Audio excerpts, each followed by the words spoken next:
Good morning.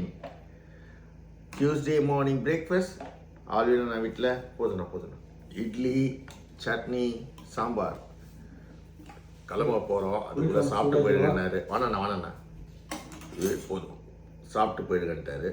அதனால் idli chutney sambar taste பண்ணி பார்த்து சொல்கிறேன் எப்படி இருக்குன்னு. இங்கே பரவாயில்ல, சாம்பார் நல்லா இருக்கு. கண்டிப்பாக தேங்க்யூ அண்ணா. Good afternoon. டியூஸ்டே 14 நாள் கழிச்சு இன்னைக்கு தான் வந்து வீட்டில் சாப்பிட்றோம். காலையில் ஆல்ரெடி வீட்டில் பிரேக்ஃபாஸ்ட் சாப்பிட்டோம். 10 கண்ட்ரிக்கு போனோம். எங்கள் ஊருக்கு வந்தால் தான் அந்த ஊராகவே இருக்குது. என்ன சொல்லியா சாம்பார்? என்ன சாம்பார்? முள்ளங்கி சாம்பார். இதில் ஃப்ரான்ஸில் வாங்கினது முள்ளங்கி. அது எங்கள் வீட்டில் இங்கே இருந்தது.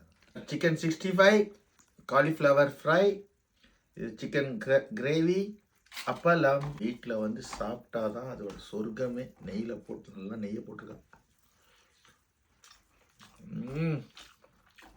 ஆஹா, ஓப்பன் பண்ணி தரவா?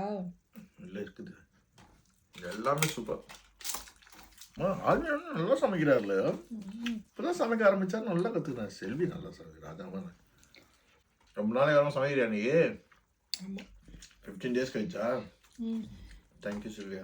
God bless you.